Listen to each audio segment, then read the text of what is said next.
volando un beso se posaba en su ventana. Muy bien, amigos, seguimos aquí en la mañana de la 98.5, estamos en ADEON FM, radio comunitaria con la perspectiva de los trabajadores, estamos en el 98.5 de su dial y a través de www.adeonlavalleja.com.uy y las aplicaciones TuneIn, Radio Garden, Oír Radio, ahí nos pueden sintonizar poniendo nada más que ADEON FM 98.5 y puede escucharnos en cualquier parte del mundo, además de poder escuchar a partir de la noche en el canal de YouTube de la mañana, @la mañana de ONFM. Ahí están subidas todas las columnas, como la de hoy, que le damos la bienvenida y ya tenemos aquí a Julián Mazzoni, que lo vamos a saludar nada más y vamos a compartir material que tenemos para esta columna. Bienvenido, Julián, bueno, un placer tenerte por acá. Igualmente estar en este contacto semanal con nuestras escuchas, yo digo bastante estoico porque le encajamos una masa bastante buena. Pero creo que hay algunos que nos aguantan bastante bien. Yo creo que también cuando se dan espacios que no están en otros lados, tienen esa aceptación y esa cuestión de que resisto porque me interesa saber porque no escucho en otros lados de... Yo voy por ahí. Yo pongo la fichita a esa lógica. Esto que vamos a escuchar a continuación, seguramente que muchos de los que nos están escuchando van a reconocer quién es el que habla. La odiosa y brutal campaña desatada contra nuestra patria expresa el esfuerzo desesperado como inútil que los imperialistas hacen para evitar la liberación de los pueblos. Cuba duele de manera especial a los imperialistas. ¿Qué es lo que se esconde tras el odio yanqui a la revolución cubana?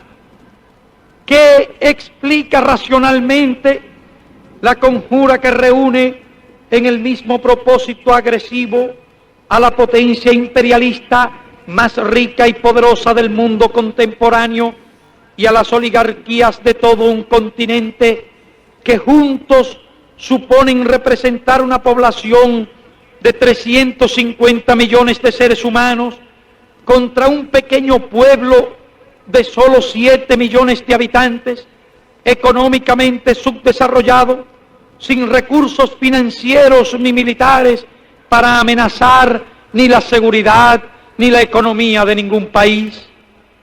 Los une y los concita el miedo, lo explica el miedo, no el miedo a la revolución cubana, el miedo a la revolución latinoamericana.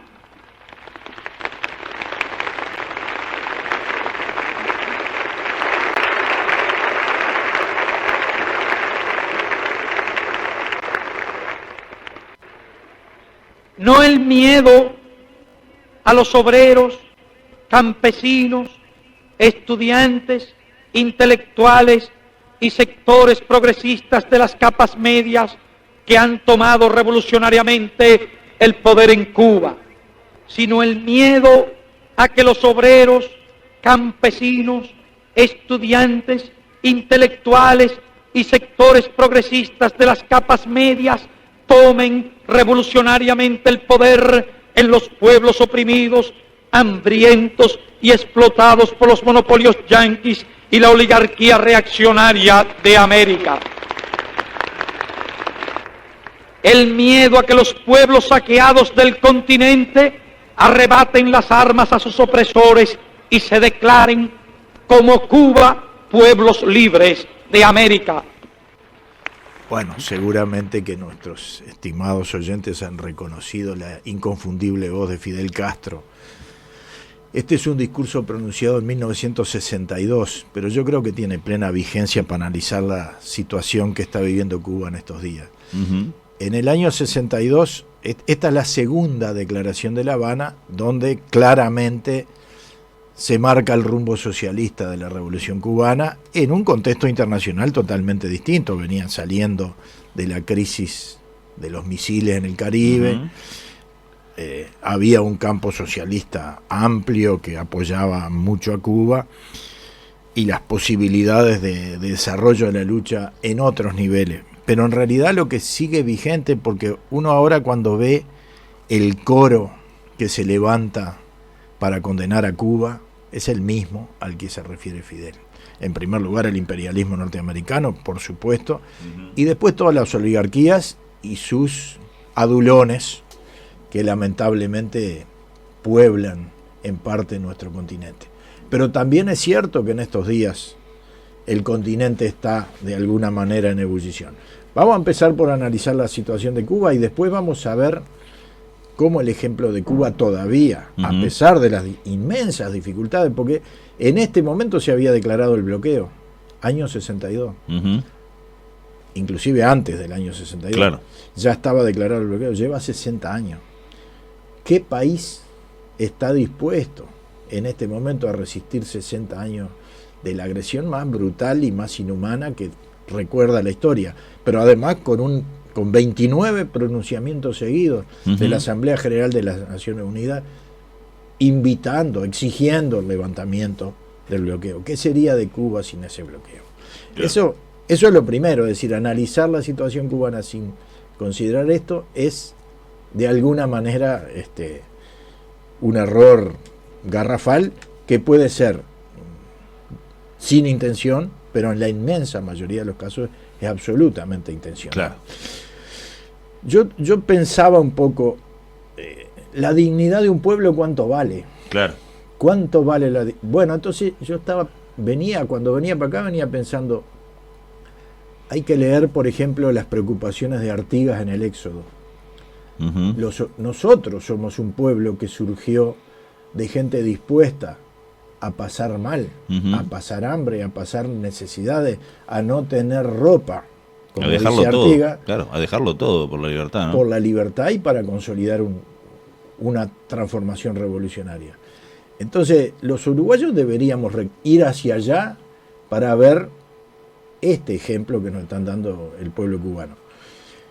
Es cierto que hay muchas dificultades y que probablemente, haya errores de parte de la conducción política en Cuba. Nadie niega eso, ni la propia conducción política lo niega. Pero todo el derecho que tiene, de alguna manera a manifestarse en contra de alguna gente, no lo tienen aquellos que son realmente, de alguna manera, gente pagada por una potencia extranjera que odia a Cuba para destruir los avances revolucionarios que lamentablemente están ampliamente limitados por este terrible bloqueo. En estos días se conjugaron varias cosas. Primero, un problema energético serio, que Cuba lo tiene, en realidad tenía algunas centrales nucleares que no pudo seguir desarrollando. Tiene problema con el petróleo porque Estados Unidos le ha hecho un bloqueo terrible y no puede llegar el petróleo. En estos días están logrando desembarcar uno para poder seguir desarrollando desde el punto de vista térmico el desarrollo energético del país. Se les rompió una central, hubo problemas de abastecimiento energético, hay problemas de medicamentos, sí, realmente, porque el bloqueo, es decir, los medicamentos a Cuba le salen entre el 30 y el 40% más caro que al resto de los países del mundo, justamente por el bloqueo, pero algunos ni siquiera lisa y llanamente no llegan. Estados Unidos prohibió los respiradores, que le llegaran respiradores a Cuba. Es realmente de una hipocresía tan grande agredir al gobierno cubano por la situación. Y después el increíble planteo de que hay un recrudecimiento brutal de la pandemia del COVID-19, lo cual en Cuba es cierto, pero yo quiero que contemplen la cifra. En este momento en Cuba el nivel de fallecimiento en un país, Fidel habla ahí de 7 millones, ahora son más de 10. Claro. Esto ha crecido la población. 1.400, no llegan a 1.500, 1.400 y algún fallecido, cuando nosotros tenemos 6.000 en el Uruguay y tenemos una población 4 veces menor, 3 veces menor. Digamos, entonces quiere decir que la proporción de muertes... Entonces, cuando uno ve y dice qué horrible la crisis, y además ahora necesitamos un corredor humanitario, que como todo el mundo sabe, el corredor humanitario es simplemente la apertura para la intervención militar norteamericana. Y yo creo que el pueblo cubano, el presidente de Cuba, el compañero Díaz-Canel, el Partido Comunista de Cuba que dirige el Estado cubano, tienen todo el derecho a decirle a los adherentes que tiene, que son la inmensa mayoría de la población, que frente a este intento de desestabilización lo que hay que hacer es salir a la calle a defender la revolución. Hubo un muerto. Los están investigando a ver cómo fue. Lamentablemente hubo un muerto. Sí. Pero siempre se lamenta una muerte, así sea una sola. Sí. Pero los mismos oligarcas y sus adulones que no han dicho una palabra de los más de 300 muertos en Colombia, de las agresiones contra Venezuela, del asesinato, del magnicidio de Haití en estos días, de la terrible situación que vivió el pueblo boliviano cuando la OEA instigó un golpe de Estado que terminó ejecutando Yanine Áñez y que además tuvo el apoyo del ya derrotado electoralmente Mauricio Macri.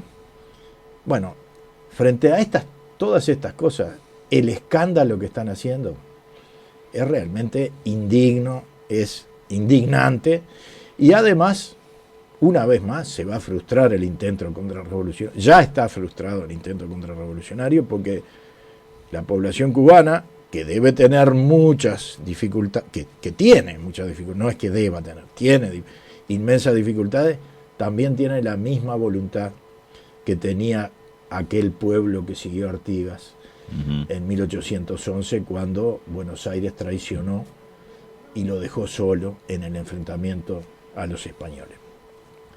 Yo creo que, obviamente, los padecimientos del pueblo cubano son terribles, son muy extensos, porque yo estoy hablando de un periodo entre 1811 y 1820, bueno, desde 1815 en adelante hubo un gobierno que logró hacer avanzar mucho la situación de la banda oriental.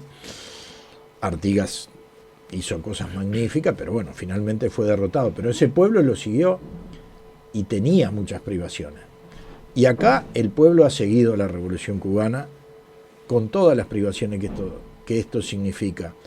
Y ahora vamos a aclarar una cosa porque después vienen las agresiones. Yo leí ayer un editorial del diario El País que apoyó de manera entusiasta la dictadura, la represión, el asesinato de los militantes, entre otros los militantes comunistas en Uruguay, diciendo que prácticamente los comunistas éramos unos sanguinarios que estábamos proponiendo un baño de sangre en Cuba, lo cual es un disparate. No ha habido baño de sangre en cualquier otro país del mundo. Ha habido baño de sangre y estas voces no se han levantado para condenar. Y después yo quiero destacar el papel del presidente cubano y primer secretario del Partido Comunista, Miguel Díaz-Canel Bermúdez, que lo primero que hizo cuando se inició esta revuelta en San Antonio de los Baños, en la provincia de Artemisa, fue ir él a conversar con la gente. Porque él distingue claramente y dijo, hay 3 tipos de personas que están detrás de esto.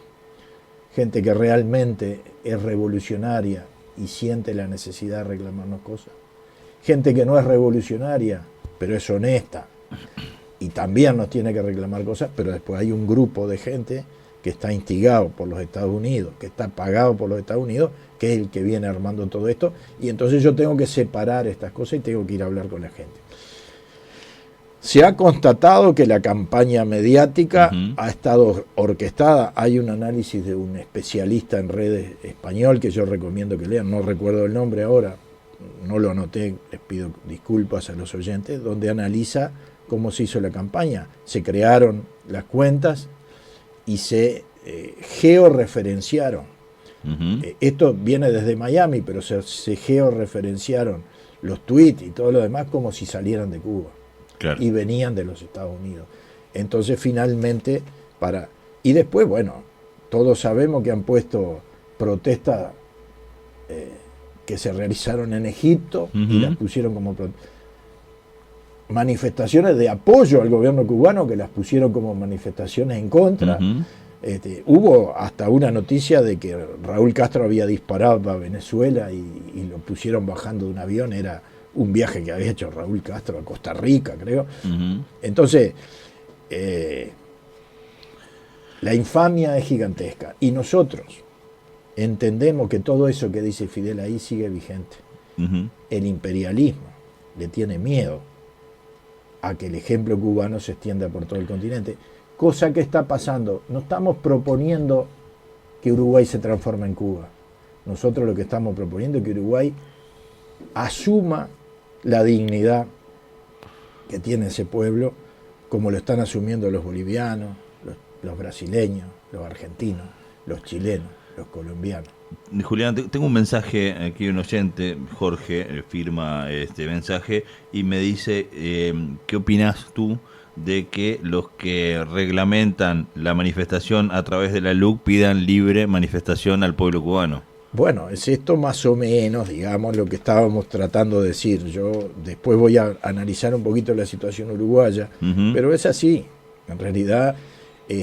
Pero además la hipocresía brutal. Aquí se eliminó a Cuba de los que se invitaba a la asunción del actual presidente de la República. Se invitó a Yanine Áñez, que hoy está presa por golpista. Quiere decir que en realidad eso que para usar un término que usa mucho el Ministerio de Relaciones Exteriores cubano, y el actual ministro, Bruno Rodríguez, pero es viejo. Aquí, chico, hay doble rasero. Aquí se miden las cosas de acuerdo a los intereses ideológicos, cuando este gobierno se llenó la boca diciendo que iba a hacer una política exterior que no tenía nada que ver con la ideología, y la ha impuesto a la ideología. Nosotros vamos a defender a Cuba siempre, siempre. Y ahora les vamos a recordar a Carlos Puebla.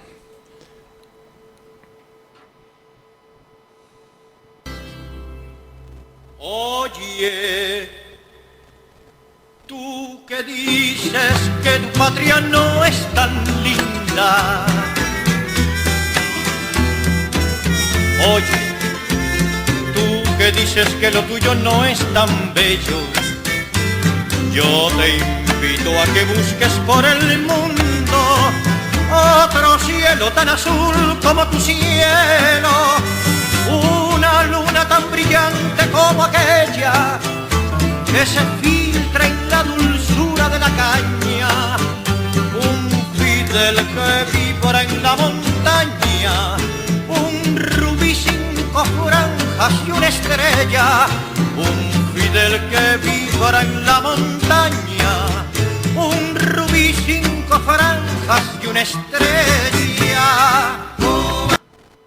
Qué linda es Cuba. Lo corté abruptamente, le pido disculpas, que la idea era bajarlo y se me fue. Bueno, no, estamos diciendo, todos sabemos, seguramente que los oyentes, que Carlos Puebla fue el gran intérprete popular y poeta de la Revolución Cubana. Este es un tema, un Fidel que vibra en la montaña, un rubí 5 franjas y una estrella. En realidad es un faro para el continente. Y ese es el miedo, como dice Fidel, allí en la segunda declaración de La Habana, que le tienen a Cuba. No se puede explicar de otra manera el ensañamiento brutal que han tenido con un pueblo relativamente pequeño, modesto, todavía subdesarrollado, porque Cuba estuvo a punto de pegar un salto en la década del 70 y el 80, cuando el apoyo que tenía de la Unión Soviética era muy fuerte, le daba muchas posibilidades de desarrollo. Bueno, después vino la caída del socialismo real, que capaz que algún día la vamos a tener que analizar, Mario, en este contexto de nuestro. Claro que sí, claro que sí. Pero digo, y entonces Cuba quedó muy aislada y se le ha complicado muchísimo, ¿no? Hubo un momento para Cuba también reciente, que fue cuando todos los gobiernos de América del Sur y parte de América Central avanzaron, digamos, en una propuesta progresista, la pudieron rodear, le pudieron generar mejores condiciones en el comercio internacional y todo lo demás. Lo que pasa es que ha habido una contraofensiva al imperialismo que ha hecho caer muchos de esos gobiernos. Yo creo que venimos recuperándonos, siempre hemos dicho, pero vuelvo a señalar, es increíble que tenga más atención de las agencias internacionales, de los medios de comunicación hegemónicos. No es increíble, pero es decir, es una hipocresía. Esto que pasó en Cuba, que es un episodio relativamente menor, aunque lo quieren transformar en una contrarrevolución, que haya habido un comando extranjero que ingresara a Haití para asesinar al presidente de la República, que tuviera financiamiento de los Estados Unidos, que estuviera dirigido por una agencia terrorista que funciona en Miami. Y eso no es un problema que esté en las primeras páginas de los diarios. Es decir, están ahí averiguando, la policía de Haití no sabe muy bien, buscan los actores intelectuales, quién contrató a quién, pero en última instancia el desastre de Haití, la injerencia extranjera descomunal en esa zona que está cerquita de Cuba, ¿no? Eso no es un tema. Tampoco es un tema. Y tal vez con un paralelismo de poderío económico similar, ¿no? Porque Haití es una nación pobre, Cuba vive de manera muy pobre a través de ese bloqueo brutal. Yo creo que la diferencia, Julián, tiene que ver con, una vez lo escuché un argentino que decía, lo que pasa es que Cuba es el piloto del termotanque que está encendido, cuando la oportunidad de generar cosas más grandes como y eso, cuando escuchaba ese paralelismo, y que es muy interesante, quien conoce los termotanques a gas, eso está siempre prendido la mechita, abrís el agua y calienta, tú enciende todo, entonces como que es ese ejemplo tal vez haga que Haití no es ningún mecherito. No generó nada, bueno, pobre gente. Más allá dijimos, de todo lo que mechero, fue claro, exactamente. En 1810. Exactamente. Más allá de lo que. Y así terminó. Odiado. Tanto por los franceses como por los norteamericanos y destruido lo más posible. Para que el mundo aprenda que los negros no pueden dirigir nada. Porque al fin de cuentas son capaces de tolerar una revolución dirigida por criollos. Claro. Por criollos blancos y descendientes de españoles, pero no fueron capaces de tolerar una revolución de esclavos dirigida por los negros y los mulatos haitianos. Y todavía Haití sigue pagando eso. Ojalá Cuba pueda salir adelante a pesar de todas las dificultades que le reconocemos. Y insisto una vez más, la izquierda uruguaya no quiere transformar al Uruguay en Cuba. Quiere que el Uruguay tenga la dignidad que tiene este país y seguramente que va a tener grandes posibilidades de desarrollo. Bien, yo tal vez te voy a sacar un poco por Latinoamérica como lo hacemos habitualmente, porque el otro día escuchamos, no está en lo que a ver, para que se entienda que esta columna tampoco tiene una gran producción, sino los temas puntuales para no irnos por las ramas y no estar a las 12:15 todavía al aire. Pero claro, exactamente. Pero el otro día escuchamos palabras de Vargas Llosa haciendo referencia al presidente electo y que va a asumir en estos días Castillo, y nos genera a veces mucha preocupación porque parece que hay opiniones que parecen muy sencillas y provocan un montón de cosas mucho más mucho más jornadas. Sí. No es un tema para desarrollar, pero sí para poner como referencia para futuras columnas. Hay golpismo detrás de las... Es decir, yo siempre digo, a mí, siendo adolescente, leer a Vargas Llosa me abrió la cabeza. Claro. Yo fui un entusiasta lector de Vargas Llosa y creo que es un gran escritor. Pero es increíble la involución que ha tenido y en los hechos, esa intervención a la cual vos te referís, es en un foro que se han juntado los sectores más reaccionarios, más antidemocráticos, desde nuestro punto de vista, por lo menos en España, prácticamente llama un golpe de Estado y a no reconocer que esta gente puede ganar una elección en Perú. Cosa que no va a tener más vuelta, todos sabemos, ya hay un pronunciamiento previo Ujú. de la Junta Electoral Nacional y se calcula que el lunes o martes está la proclamación de Pedro Castillo en Perú, lo Ujú. cual es un avance gigantesco. Y yo no digo que de ninguna manera Pedro Castillo ha dicho que va a replicar lo que hicieron los Claro, cubanos, a eso porque mismo iba, cada a eso pueblo iba. Claro. encuentra sus caminos para hacer las transformaciones. El nuestro también lo va a encontrar. Vamos arriba. Cielito, cielo que sí, cielo del 69, con el arriba nervioso y el abajo que se mueve. Que vengan o que no vengan, al pueblo nadie lo aficia. Que acabe la caridad y que empiece la justicia.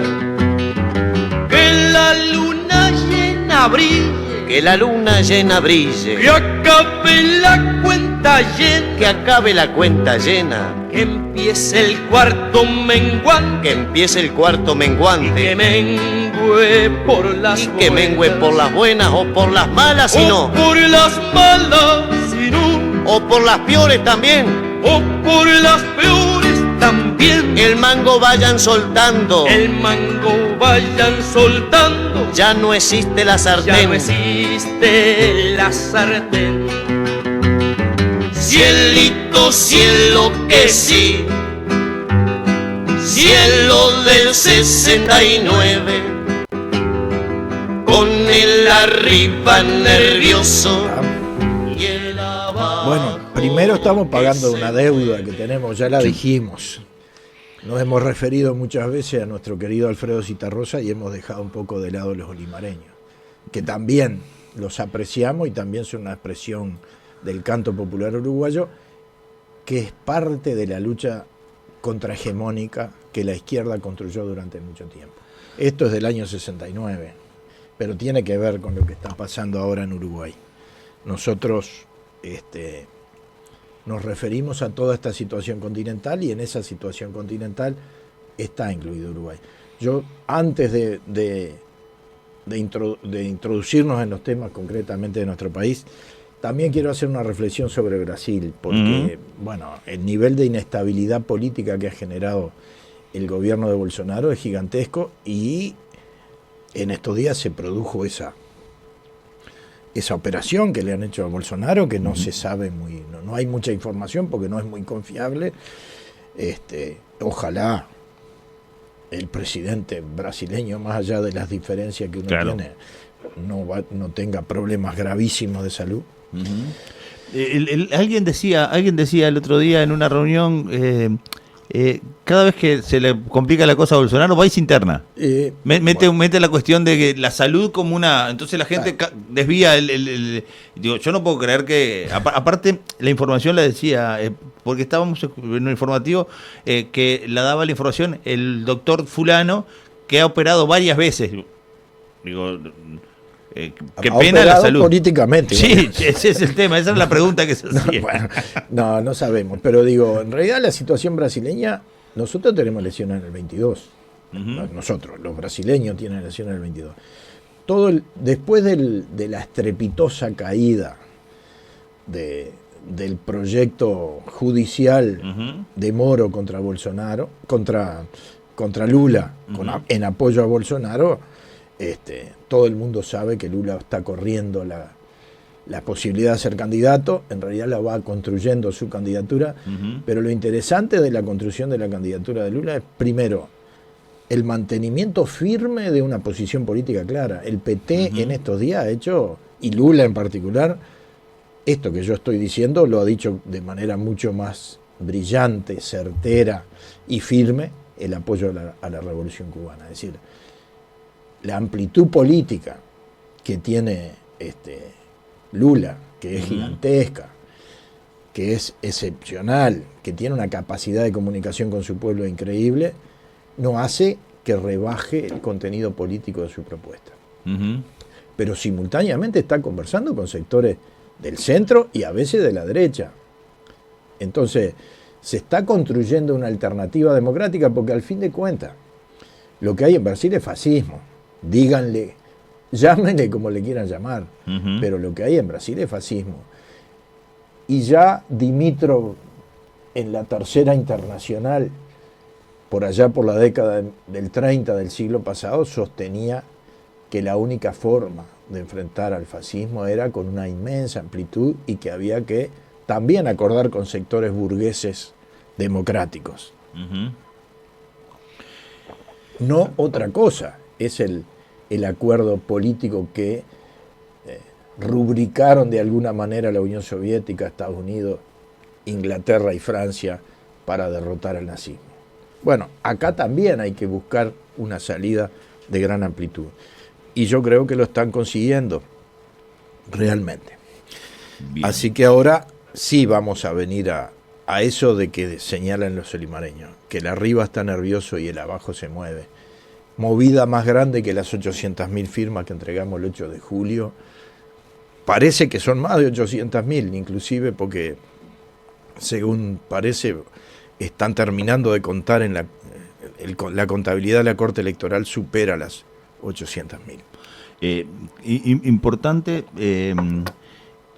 un detalle. Ayer escuchaba en una entrevista al líder de Cabildo Abierto, que se manifestaba a favor de mantener los artículos de los 135 artículos de la LUC y no derogarlos, y decía, salieron de una mesa de su partido y él comentaba, ya hay que empezar a trabajar, no hay por qué dudar, está más que claro que las firmas se llegaron haciendo el reconocimiento del trabajo militante y social que la gente, y ya nos vamos a empezar a perder en los ejes de defender los artículos. La comisión, hablando ahora del otro lado, la comisión que llevó adelante la recolección de firmas, ya están también en ese proceso, entiende que las firmas van a ser validadas y que está el trabajo hecho por su cantidad y por su, bueno, pasaron las 800.000, todavía firma más en cantidad, ya empieza a trabajar esta comisión, Julián. ¿Cómo llega la información aquí a la mina? Bueno, yo creo que lo primero es que no hay que dar por hecho nada. Claro, estamos de acuerdo. Las firmas hay que defenderlas. Es muy probable que sí, que efectivamente alcancen. Es decir, sería un escándalo pero ha habido otros escándalos en la historia política del Uruguay. Yo recuerdo el plebiscito, siempre lo digo, contra la ley de impunidad, el referéndum contra la ley de impunidad. Juntamos 634.000 firmas, que eran absolutamente suficientes, y anularon un montón. Finalmente hubo un día que había que ir a ratificar si uno había firmado o no. Y bueno, ese día llegó. Yo creo que la derecha en ese momento pensaba que no íbamos a alcanzar la ratificación. Y la gente participó presencialmente, claro, fue a ratificar. Esos son momentos históricos importantes. Seguramente que las firmas alcanzan, pero bueno, no hay que descuidarse de eso. Después la otra cuestión es cómo planificar. Los que tienen que pensar ahora son los otros, porque no esperaban esta situación. Nosotros ya tenemos claro la necesidad de una inmensa amplitud, de un trabajo unitario, profundamente democrático, y bueno, y después argumentar, pero nosotros una de las cosas que tenemos clara es que no podemos. Ya han mentido, ¿no? Hablaron del artículo 2 que nosotros queríamos derogar y no es cierto. Es decir, entonces, que ajusten ellos también su análisis de la realidad. Nosotros lo tenemos y hay una cosa que tenemos clara. Nos parece que es importante discutir la globalidad del proyecto que está detrás. Nosotros elegimos 135 artículos después de un debate interno entre el propio Frente Amplio, las fuerzas sociales que apoyan, FUCBAN, el PCNT, la Intersocial Feminista y otros sectores sociales que están acompañando esto, Y bueno, finalmente dio trabajo, pero se llegó a los 135 artículos. A muchos de nosotros nos comía la ansiedad y nos parecía que estábamos perdiendo un tiempo precioso. Pero llegar a eso implicó la posibilidad de una gran amplitud que finalmente nos acercó al objetivo final. Después lo otro que ya hemos dicho, la militancia es insustituible y esta campaña se va a resolver en la calle.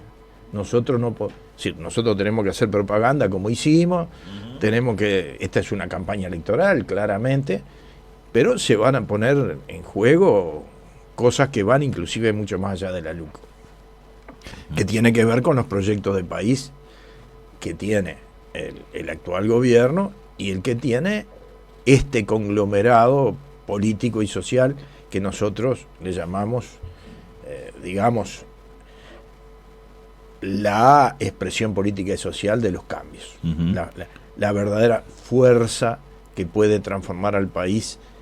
Y esta experiencia unitaria, que es muy uruguaya, es parte también de esa concepción de aquella segunda declaración de La Habana, cuando Fidel dice que ahora hay que juntar a todos, obreros, campesinos, intelectuales, estudiantes, las capas medias, para avanzar hacia una transformación del continente.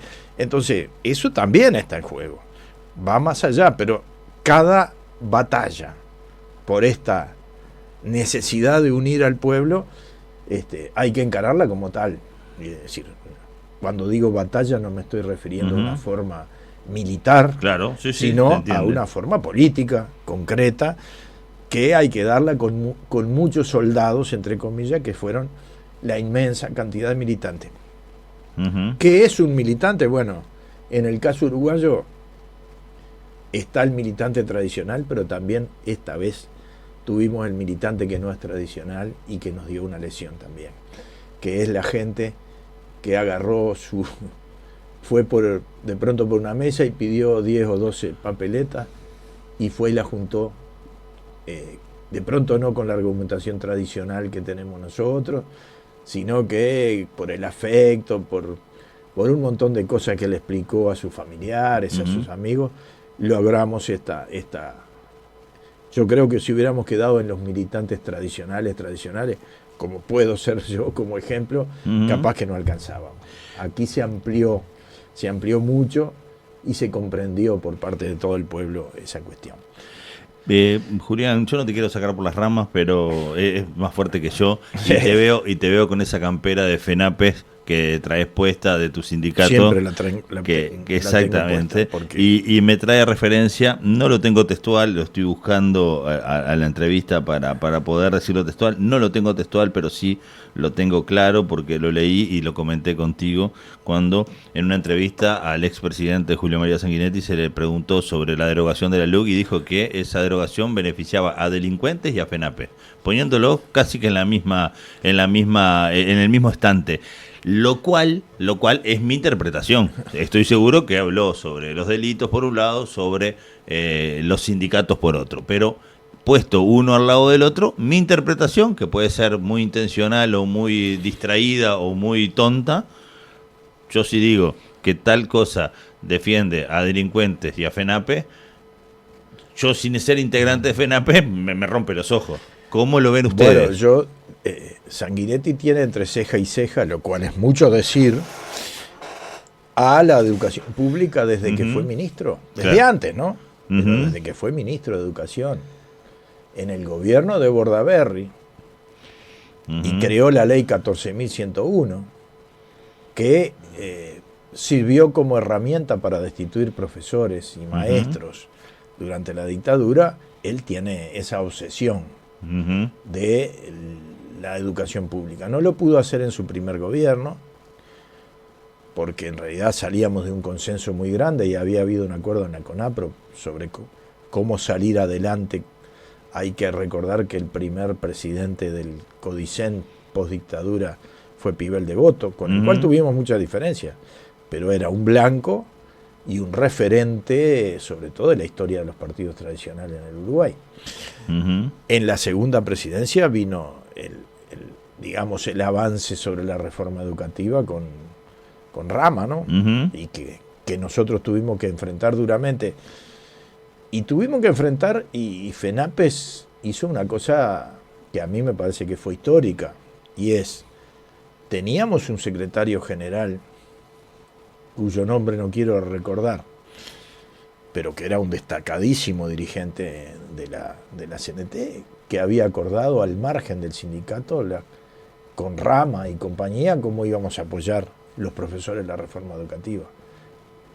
Y el sindicato lo expulsó. Claro.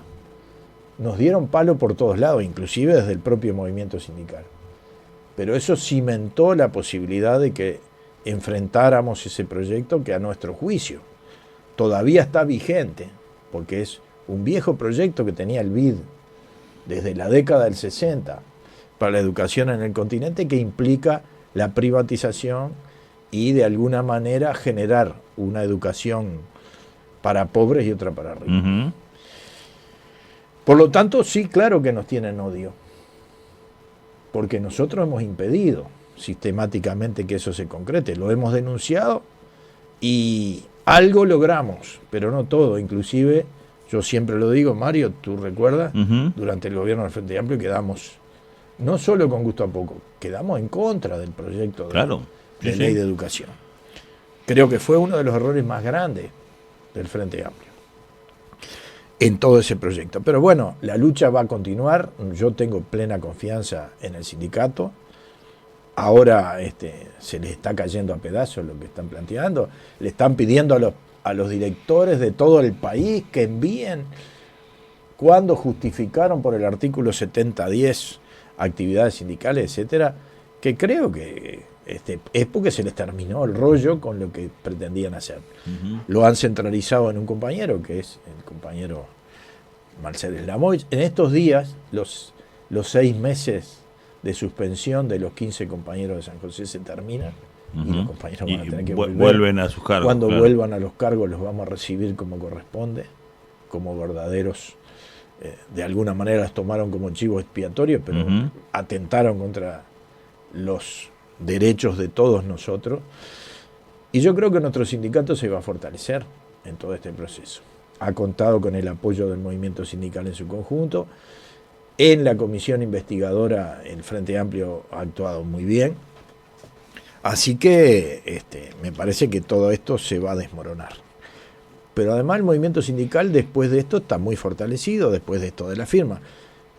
Quiero hoy dedicar también una parte de lo que conversemos para saludar al sindicato de la construcción. Los compañeros del Zunca hicieron una movilización nacional gigantesca en estos días, ¿no? Yo voy a mirar un poquito la plataforma de los compañeros. No sé si tú, Mario, tuviste ocasión de ver la movilización aquí en nuestra ciudad. Sí, estaba repasando. Muy buena la movilización. Estaba repasando. A pesar de que en La Valleja no es un sindicato tan fuerte, porque hay mucho desempleo en la construcción y muchos de los compañeros terminan trabajando en otros departamentos. Claro. Sí, pero una gran convocatoria para hacer en una ciudad como... Obviamente como que la plataforma de los compañeros de la construcción, a los cuales saludamos como uno de los sindicatos puntales de nuestra central, es la solidaridad con los gremios en conflicto. Es más, ya aprovecho para anunciar que el lunes a las 11 va a estar Ken Vera por aquí. Bueno, le mandamos un saludo a Ken. Claro. Y a todos los compañeros. Sin duda, pero el tema que íbamos a estar hoy, antes de esta columna con Ken, pero mucha agenda, muchos compromisos, y preferí, para que no fuera una charla escueta, pasarla para el lunes. Bueno, le mandamos un saludo especial. Digo, la plataforma de solidaridad con los gremios en conflicto, hay muchos gremios que tienen muchos problemas, en defensa de los compañeros que están en los peajes. Lo de los peajes, ya hubo una actitud muy embromada del ex ministro de Transporte, que les dijo que no se preocuparan, que iban a reciclar, y que ahora yo resisto, pago 140 pesos, pero te ofrecen 108 para que vos tengas el chip y liquides, digamos. No sé cuántos vamos a resistir, porque son 32 pesos de diferencia cada vez que pasas. Claro. Pero bueno, si eso es un avance y los compañeros sobre todo compañeras hay compañeros también, pero hay compañeras que están ahí, si les encuentran una vuelta para que no queden en la calle, fenómeno, pero si no, este es un tema que el Zunca va a defender en defensa de la industria del Portland, particularmente en acuerdo con los compañeros de la Federación ANCAP, el Portland en Paysandú, pero ya sabemos nosotros que también es el Portland en La Valleja de ANCAP. Y sobre todo la preocupación que tienen los compañeros, porque en la rendición en el presupuesto y en la rendición de cuentas no está prevista, aunque dijeron que lo iban a hacer, una gran inversión pública que permita que la industria de la construcción no tenga los niveles de desempleo que es evidente que es muy probable que tenga de ahora en adelante. Hay un 18% de caída de la inversión en infraestructura y un 30% en el caso de Mevir. 2.000 viviendas menos de las que estaban previstas se van a construir.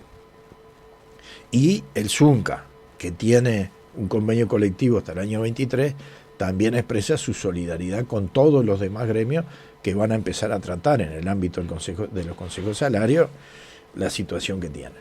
Así que, digamos, la agenda es amplísima, hay mucha lucha por todos lados, el arriba está nervioso y el abajo se mueve. Esto no quiere decir que vayamos a asegurar el éxito, pero sí quiere decir que aquellos que pensamos que no hay otra forma de concebir la vida si no es a través del apoyo a los que luchan y de estar en la lucha, nos sentimos que estamos cumpliendo con nuestras tareas. Y finalmente vamos a hablar un poquito del Frente Amplio. El Frente Amplio ahora el fin de semana, el otro, va a tener el plenario nacional. Tiene ya muy avanzado un documento de autocrítica, con aportes, va a tener su congreso, va a elegir sus autoridades a través de elecciones internas. Quiere decir que hemos dicho muchas veces aquí que estaba bastante desconcertada la izquierda y particularmente el Frente Amplio por la derrota electoral y porque nos ha costado. Bueno, ahora pusimos la pelota en la cancha de los adversarios y creo que ahora el Frente Amplio va a empezar a marchar con paso más firme y los elementos de autocrítica que tienen, digamos, en este documento y que van a ser enriquecidos, tendremos que atenderlos bien a fondo, digamos. Yo no voy a entrar aquí en el análisis de todo el documento, es un documento no tan extenso, pero es relativamente extenso, tiene 23 páginas y 100 y pico de ítems diferentes. Ahora se incorporó un documento de unas 10 páginas más para enriquecer esa discusión. Y además, bueno, cada organización integrante del Frente Amplio, cada comité de base, cada departamental también va a hacer sus aportes. Yo creo que nosotros estamos recuperando la iniciativa política y quiero terminar, estamos en hora más o menos. Sí, estamos muy bien en hora hoy. Bueno, estamos muy bien en hora. Quiero terminar diciendo algunas cosas más. Ahora nosotros vamos a poner un tema en el que interviene una cantante norteamericana, acompañada de un español y de 2 argentinos. Se trata de Joan Baez, Eduardo Aute, Piero y León Gieco, nada más ni nada menos. Pero quiero decir que me parece que esta conjunción de nacionalidades sintetiza lo que nosotros pensamos, porque entramos planteando un problema político que tiene que ver con el antiimperialismo y el odio que el imperialismo yanqui le tiene a Cuba, pero nosotros no odiamos a los yanquis. Nosotros sabemos que también en el pueblo de los Estados Unidos hay muchas reservas y que han habido luchas muy importantes en defensa de los derechos civiles, en contra de la guerra de Vietnam. Bueno, Joan Baez se ha caracterizado por su solidaridad Y acá vamos a recordar una canción que acá la cantábamos un poco distinta, porque la adaptó Dean Rusk al Uruguay, y la cantaba también un yanqui que supo ser solidario con la revolución chilena y con el Frente Amplio en el Uruguay. Pero bueno, vamos a cerrar con esto porque yo creo que efectivamente no nos moverán y que hay grandes perspectivas.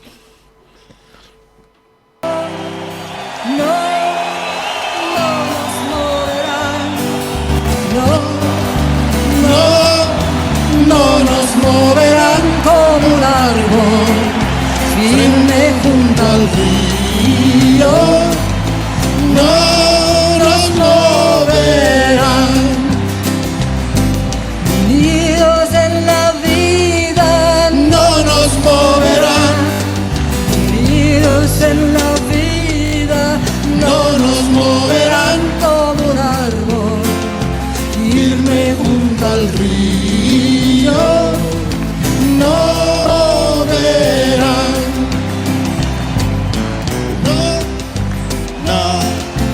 No nos moverán. No nos moverán como un árbol firme junto al río. No nos moverán. Unidos en la lucha, no nos moverán. Unidos en la lucha, no nos moverán como un árbol firme junto al río. No nos moverán. Todos. No nos moverán. No nos moverán como un árbol firme junto al río. No nos moverán.